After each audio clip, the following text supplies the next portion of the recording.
Try again. Stage? Okay. Okay. Thank you very much for the introduction. My colleagues are almost ready. Hello, Cornel. You are very efficient with the presentation. Thank you very much for joining us. I promised. Of course, of course. So until my colleagues will join me on stage, I can tell you a bit of facts and figures regarding the Romanian e-commerce market. I will take a seat between my colleagues and allow me to look at the numbers because they are very hot and I don't want to mistake something. So the Romanian e-commerce market in 2023 was evaluated at 6.8 billion euros.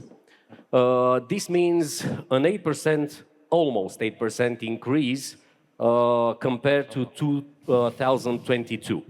And I'm talking only about the physical products, those kind of products shipped by FAN Courier from A to B. And if we're talking about the digital services like hotels or bills that we have to pay or stuff like that, the McKinsey report and the PayU report said that those are evaluated at almost 3 billion euros. So the entire Romanian e-commerce market can be approximated at almost 10 billion euros last year. Also, the forecast of Statista and Eurostat and Euromonitor says that the market can double the value in 10 years. So we can approach the 20 billion euros market in Romania. That means a lot of potential for you guys, the ones who want to expand right now towards the Romanian e-commerce market. The e-commerce share of total retail is approximately 10%. So again, we have a lot of potential. We have a lot of growth field in front of us. Also, on the other hand, we are talking about the average order value, who slightly decreased last year to approximately 45 euros. But the decrease is very small, from 46 euros. On the other hand, the number of total transactions rose, so that's why the entire market rose with almost 8% last year. According to eMag, there are around 15 to 20 million unique products in the total offer of the online shops in Romania. And this number, compared to what happens in Germany, for example, where we have 100 million SKUs, or unique products, gives us an idea that we have a lot of potential to grow in the near future. We will be talking in this panel, so I just mentioned this, that the Chinese websites are getting more and more traction in Romania, like Temu and Shein, and maybe in Bulgaria too. I don't know. Yes? By the show of hands? Okay. We are so scared, and we will be talking about this. The average conversion rate is more than 2%, both on desktop and mobile devices. And some trends and recommendations for you guys. You have to go cross-border, given the fact that the Chinese people are taking our industry. You can sell through marketplaces. Please try to build a community around your brand and focus not only on getting new traffic, but also on loyalty programs and customer lifetime value. And pay attention to what customers want from you in terms of products, in terms of price, in terms of shipping options like lockers, or payment methods like buy now, pay later. So those are a few advices from my point of view, but I will be discussing a big part of those topics with my colleagues in the panel. Okay, so I will be starting with Cornel. Cornel, a quick question: what percentage of FAN Courier's business is given by e-commerce deliveries right now? Right now is around 60 to 65%. Okay. So from your perspective, from your point of view, how did the e-commerce market last year in Romania evolved? We saw an increasing. Our business increased with 15%. Most of it is coming from e-commerce. We saw a stop of increasing of Romanian sellers. The biggest part of the increasing of our business came from international, from Europe, from international sellers, and also from sellers from China. So from sellers who are selling towards the Romanian market? Yes, they are using a cross-border solution, selling to Romanian consumers. Okay. I want to discuss also from the digital perspective, from the digital marketing perspective. Raluca runs MTH Digital in Romania, which is a very well-known digital marketing agency.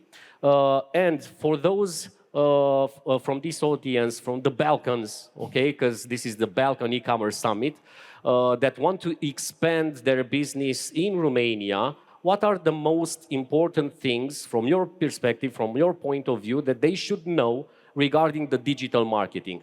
How they should do digital marketing, how they should have a unique voice, how they should stand out in the Romanian e-commerce field?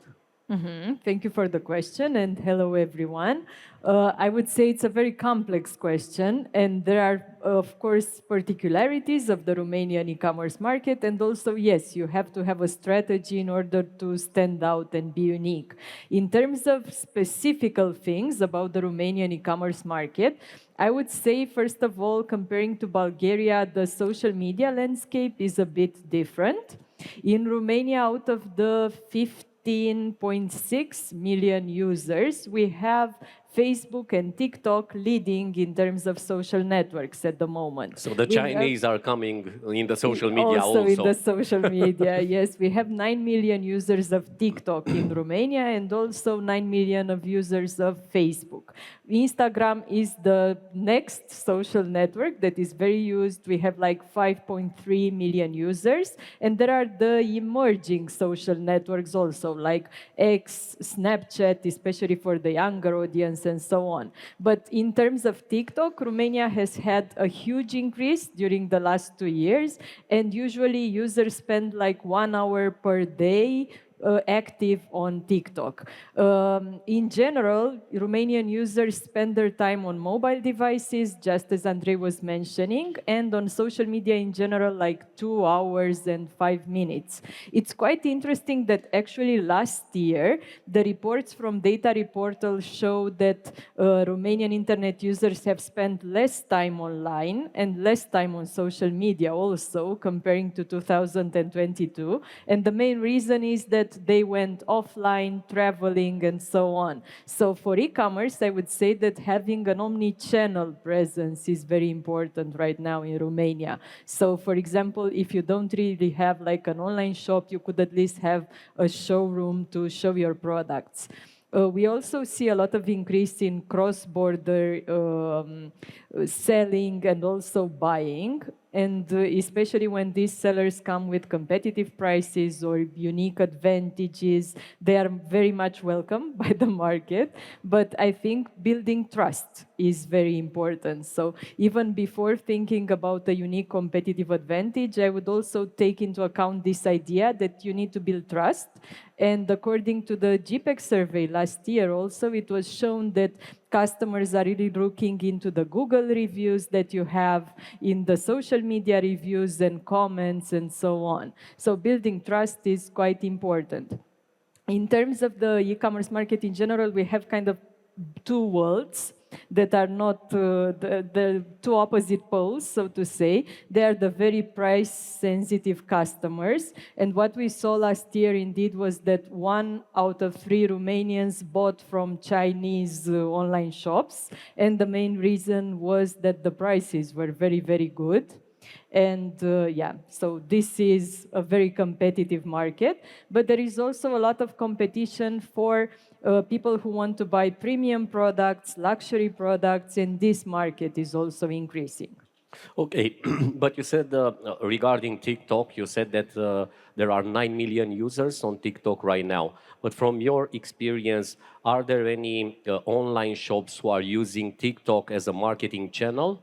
And what type of businesses is the proper one to use TikTok? I think all businesses can use TikTok, and there are a lot of e-commerce players who use it. But usually, if we look at the marketing funnel, Usually TikTok is more used for brand awareness and for getting new customers interested. It is very important to have a content that is adapted to TikTok, so it needs to be video content, very authentic, as you also heard in yesterday's presentations. And yes, generally it should be focused on the brand, the product, and on community in general. So we don't see in the TikTok ads campaigns we don't really see conversions at the moment. At the moment. Okay, thank you very much, Raluca.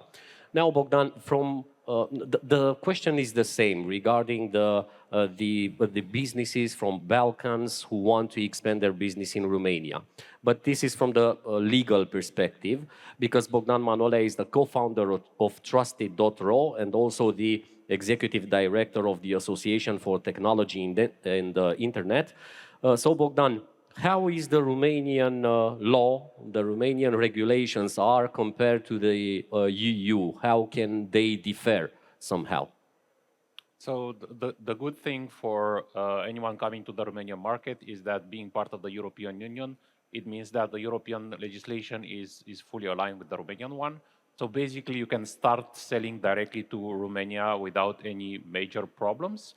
The only differences that I would see is, on one hand, certain peculiarities, certain things that are slightly different on the Romanian market. Of course, using the Romanian language is a must, because all regulators and Romanian consumers, they need to understand what you're trying to tell them and what you must tell them before they sell online. And also in terms of the authorities that enforce the law. Because this depends a lot from the country to country at the European level, but in Romania there are two authorities that are more active. One is the Consumer Protection Authority, who usually engages, especially if they get complaints from customers, and they have offices in all the 42 counties, so they have a lot of people that can be engaged if consumers complain. And on the other hand, on the area of GDPR and data protection, we have the Local Data Protection Authority, who has been active, not very active as comparing with France or Italy, but has been active and has issued fines also in case of e-commerce shop that have either lost personal data in data breaches, or that have been receiving complaints, especially about unsolicited commercial communication, so spam. So if you don't do that, then you're okay. But if you do that, then you're starting to risk. And then we need to discuss how much you want to risk in the Romanian market. Okay, thank you very much, Bogdan. I'm coming back to Cornel because we already discussed a bit about the Chinese websites that are entering Romanian market and also Bulgarian market and Hungary and so on. How do you think, or at least until now, Shein or Temu, what shipment volumes do they have already in Romania right now? Because I know that you deliver for them, right? Speaking about the Chinese business, the rumor is like they are felt like a threat for the other sellers. We think that there is an opportunity and not a threat, because the Chinese business have been always there. In Romania, I think the biggest marketplace always was AliExpress, and they sold 1 million shipments every month to bigger Romania. than eMag in Romania? As far as I know, a few years ago, they were much bigger. Now, in terms of volumes? Yeah, in terms of volumes, of course. Now, eMag could be bigger. I don't have a right comparison between them. What did Shein and Temu, and not only them, but those are the most important, they've created a logistic structure which simplified the whole logistics flow. This means that instead of delivering all those goods in 1 month or 2 months, maybe, like was the standard in Romania, for example, most probably the same in Bulgaria, they simplified the logistic procedures in order to offer possibility to deliver in a much more shorter time. Like 2 weeks or so. Exactly. The average is around 2 weeks. Of course, some sellers might be seen as that they've lost some volumes in front of Shein of Temu, but lost practically the same volumes that those sellers sold before with a higher price, yeah, with a higher margin. And if you can see, the difference between the prices is can be multiplied with 3 or with 5 or with 10 sometime. But I think we need to look also to the opportunity that those Chinese are offering to us. First of all, as you mentioned, as I always mentioned, is the biggest competitor of e-commerce is not another e-commerce, is the retail. And right now, Temu and Shein are creating extra market for e-commerce, in fact. But if you don't wait for 2 weeks for taking a product, you can buy it from another seller who should have it on the stock. From a local seller that might deliver much faster. On the other hand, there are products which are not a threat for nobody. And I say like this, like cosmetics, like brand fashion, like other products that normally you don't buy from a Chinese website. You buy from a website or you buy from a source that is very secure. Who will buy, I don't know, some cosmetics for babies from Temu or Shein? I think nobody will buy it. I think not even the Chinese are buying from them. And the idea is we need to look how those companies are helping to create extra market, in fact. Responding to your question, indeed, the actual volumes, if you remember, 2 months ago, we have been together at GPeC in Chișinău, in Moldova. Yeah. And when I mentioned 250,000 shipments every day coming in Romania from Chinese market, people going crazy. From where? So 250, not 25,000. Not 25,000. 250. It's 250. Okay. Looking only for the volumes that we have right now from the Chinese business, and FAN Courier is the biggest courier in Romania, but the market share of FAN Courier is, I don't know, between 30 and 40%. Yeah, the other couriers from Romania deliver also Chinese business. Our deliveries are higher than 25,000 shipments per day coming from China. So I assume that combined with all the sellers and combined with the volumes that non-tracked shipments from Romanian Post are delivered, we are not far away from this 250,000 orders every day coming in Romania. So 250,000 shipments in Romania from Temu, and from all the Chinese, from all the Chinese online shops. And still, do you think that they could be a threat in the near future for the small online shops? For small online shops, from the local small online could shops. be only if the service that online shops will offer will be not good. Yeah, because if you want fast, you order locally and the delivery should be fast. And also all the local online shoppers should find those products to be sold, which will never be present on Shein or on Temu or on either Chinese business, or the sellers from Romania, Bulgaria, or other countries in Europe will not be happy to order from it. Okay, thank you, Cornel. Moving back to Raluca regarding the marketing strategy for online shops. We know that in the past few years, marketing costs increase year to year, and the CPC and so on. And a lot of online businesses are complaining about the fact that Google algorithms, Meta algorithms are changing very fast, and they don't have the same results with the same amount of money they invested few years ago. So do you have any tips and tricks for those online shops in order to overcome those issues? So yeah, first of all, I would say that it's a lot of complaining, but in reality, the data shows that, for example, last year, the CPC increased only by 5% in Romania. Okay. So yes, it is a change in results, but it's not like we're going to die because of the 5%. But this year we have elections in Romania. True. That will definitely increase the CPC a bit. And other than that, I think it's very important to, first of all, focus on having a multi-channel strategy. What happens actually in online advertising right now in Romania is that 55% of the budgets go to Google. And it makes sense because in Google, people are actually interested in buying the product, and especially in Google Shopping and so on.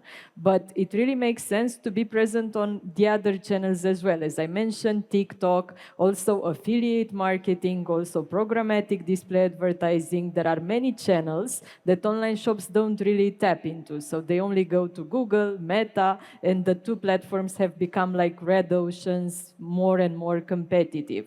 Other than that, all the platforms have a lot of AI incorporated in them. So yes, the way they function changes a lot. So it's very important to always look into the data analytics part and to have to look at the technical side of the communication between the platform and the advertising platform. Because if you're not up to date, of course, your campaigns will function worse and worse. And other than that, I think it's very important to build a brand and to build a customer base, like a newsletter subscription database or any other community that you could build along your brand. Because other than that, I see a lot of e-commerce players who are dependent on their paid media campaigns. It's like they acquire the same customer over and over again. And like this, the effectiveness of the campaigns will never increase. So I think it's very important to build the brand awareness so that the customer no longer will look for your type of products or your type of product category on Google, so that they go to you. You're the top of mind for them. And it's also very important to get them in your community, to get them to search for information on your blog, on your social media channels, in your newsletter, so that you have them close to you. And this will become a priority also because of the cookie Armageddon that we are seeing right now, because yes, it's going to be a challenge also for targeting in the Meta and Google campaigns, because from now on, third-party cookies you will no longer be able to rely on them. So it will be more and more important to actually have the trust of your customer, so that the customer is there and ready to give you his data because he wants to be in touch with you. Okay, thank you. Bogdan, back to you, to the legal issues. You smiled a bit regarding the cookies, but why? How come? It's not an Armageddon. It's a bit of a nuisance. But I think we're going into the right direction, because continuing the idea from Raluca, web shops need to understand that they need to rely on the first-party data, on the fact that they need to get their consumers close to them and to keep them there. And to keep them there because on one hand, there is the legal obligation. It's much easier to do GDPR and cookie compliance with first-party data. On the other hand, you have other third parties like the Google consent mode that forces you to give them information about how you receive that.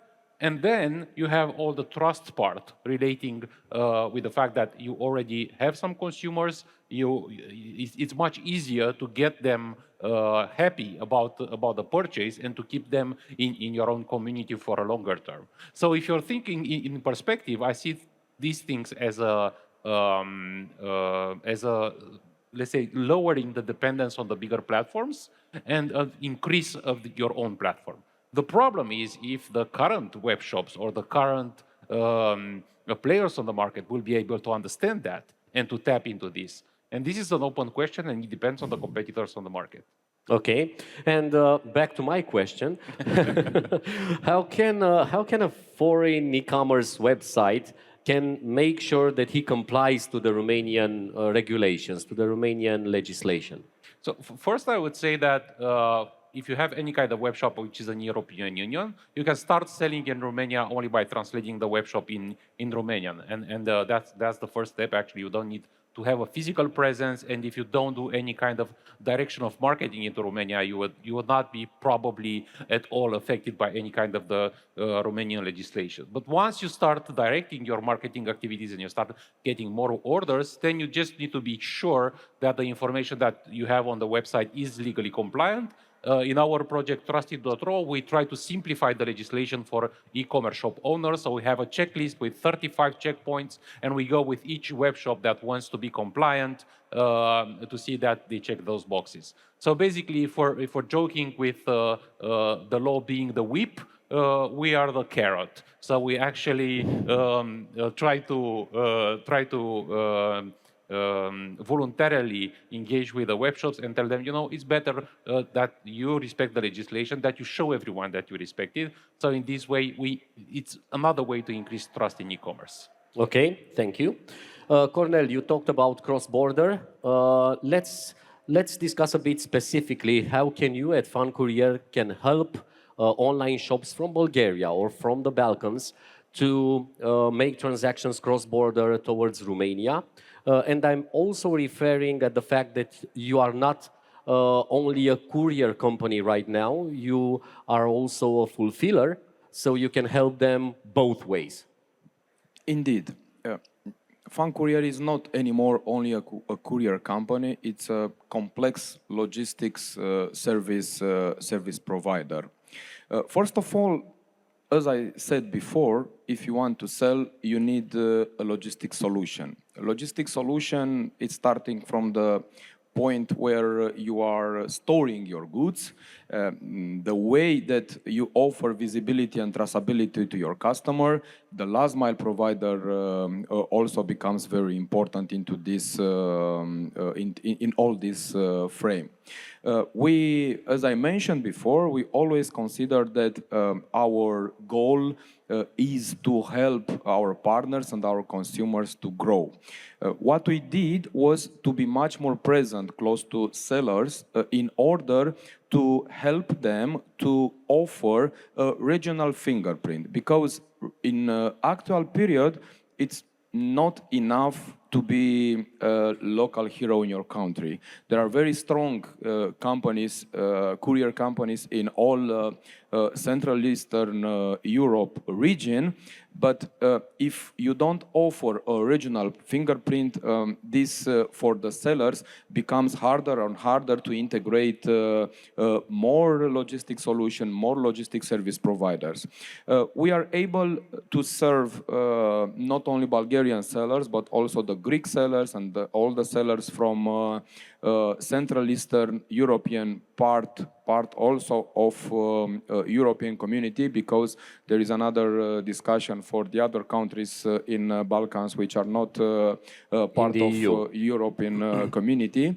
We are helping them to be closer and to offer a very fast solution, starting with delivery in 24 hours up to 72 hours between all the countries in Central Eastern Europe. Also, if you want to sell in Romania, one of the problems could be the transit time.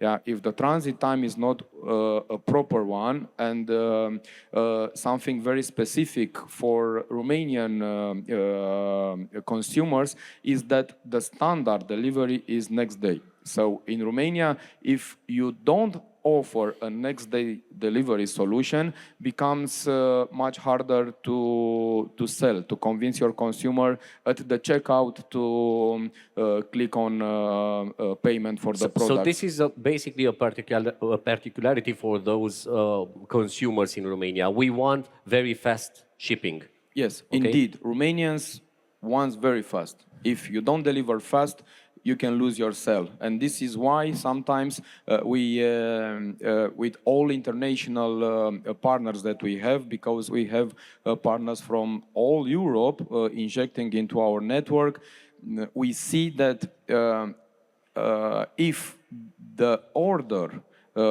is coming next day, has the smallest return ratio possible. With every day with every day from the moment when the consumer order till the moment when the delivery is done takes, the return ratio is doubling. Yeah? So if you order today, the delivery is tomorrow, you have X return ratio. If you order today and the delivery is the day after tomorrow, the return ratio is double X.